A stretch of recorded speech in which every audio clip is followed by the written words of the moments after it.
In the play Sweeney Todd, a mad butcher murders his victims. Then his accomplice, Mrs. Levitt, butchers them and bakes their flesh into pies that she then sells to unsuspecting customers. It's a macabre story, but so outrageous, it's hard to believe that anything like that could really happen. But like the old saying goes, truth is stranger than fiction. Because when Sofya Zhukova's neighbors started disappearing, the normally mean, hateful old bat suddenly became suspiciously generous. Let's get into it.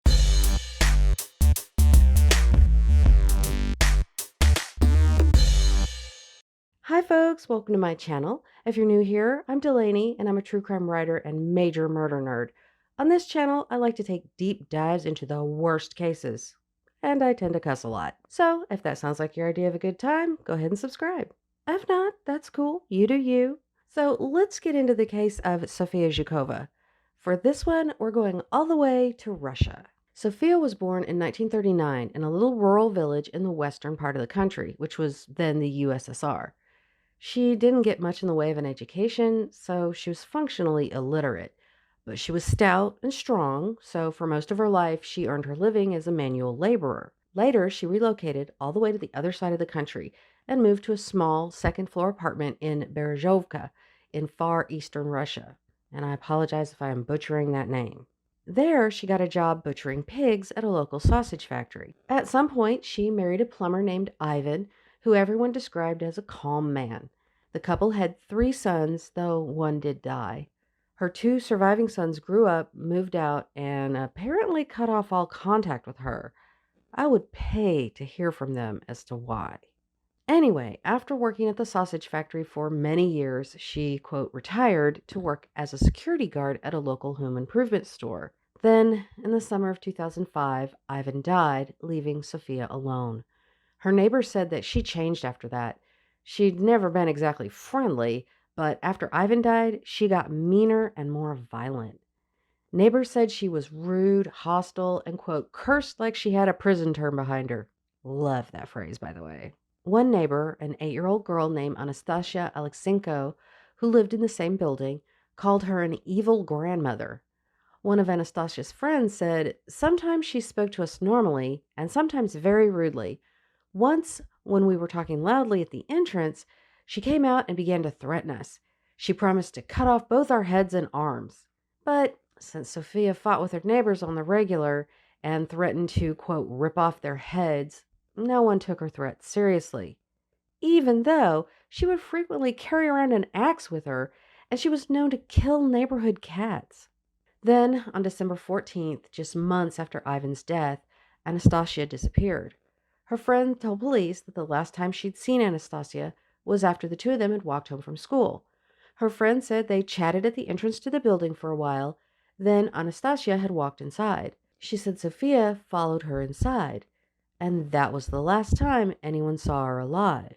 Her parents reported her missing that day, and a huge search party was organized. Local reports said that the whole town of Berezovka was looking for her, including police and volunteers.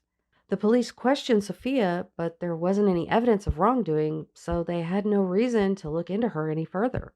A few days after Anastasia's disappearance, her parents got a call from the sausage factory where Sofya worked. They said a woman's voice told them that their daughter was, quote, alive and everything is well with her. But no trace of Anastasia was found. About 3 weeks after Anastasia's disappearance, neighbors said they could hear Sofya making repairs in her apartments, whitewashing the walls and putting up wallpaper. She also started tossing out chunks of meat to the stray dogs that roamed the neighborhood. She also became uncharacteristically generous, baking snacks to give the neighbors and children. One neighbor, identified only as Tatiana, said, we always found it strange that despite being surly and unfriendly, she would often find the time to cook things for the local children. They were always meat dishes. Sometimes she gave them to adults. She brought me and my husband plates with jellied meat. She added, I remember it well because my husband said, let's not eat it. You never know what it was made from. It had been 3 long weeks since anyone had seen Anastasia.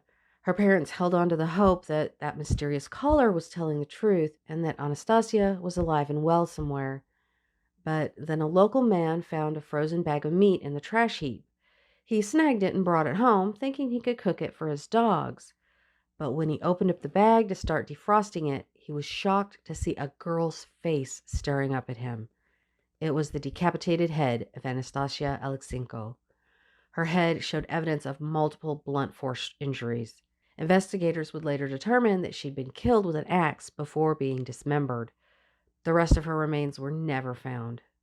7.5 years later, in March 2013, 77-year-old Anastasia Mikieva, a neighbor and rare friend of Sofya's, sold her apartment for 3 million rubles, or about $90,000 in American money.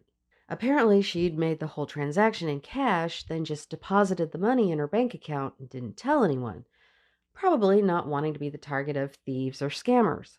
So, while all the paperwork and stuff was being settled, she asked to stay the night with Sofya. The next morning, she'd planned to go stay with some relatives in a nearby province. But Mikieva never showed up at their house, and she stopped contacting her children. Less than a month later, some locals found her dismembered remains in garbage bags scattered around the area. Sofya, as the last person known to have been with the victim, was questioned and her apartment was searched. Investigators found a passport belonging to Mikieva, along with traces of blood that would be identified as hers. But Sofya explained it away, saying Mikieva had had a nosebleed because of her high blood pressure. Weirdly, the money from the apartment sale had also disappeared. This put suspicion on the buyers, but police were able to eliminate them as suspects. So Sofya remained the prime suspect, but wasn't charged with Mikieva's murder. Not long afterwards, Sofya opened her home to another friend, Nina Babenko, who was 83. After she moved in with Sofya in April 2013, she was never seen again. About 5 years later, Zhukova took on another tenant, 52-year-old Vasily Shlevakt, which I'm probably completely butchering that name. I'll just call him Vasily. Vasily was a janitor who had recently moved to Russia from Ukraine.